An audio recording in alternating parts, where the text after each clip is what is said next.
I think it's a good policy, especially for taxi drivers, and it's not a hardship for everyone to pay 1 yuan more. Actually, before the government announced this policy, our taxi company had already subsidized us a little. I think 1 yuan is appropriate given the rising price of oil here in China. The passengers accepted, and nobody's been reluctant to pay it. It's definitely good news for taxi drivers, though some of my colleagues think the government can help us more on this issue. But I think the country has its own rules and we can't just look at our own situation. I think it's just another economic policy. The government is encouraging people to spend a lot.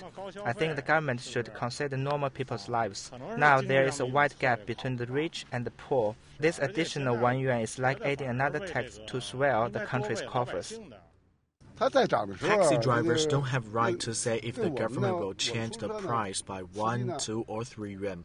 If the government wants to change it, they could increase the fare, but if not, they won't. I think I will now earn about 10 yuan more every day, which equates to about 2 tillers of gas.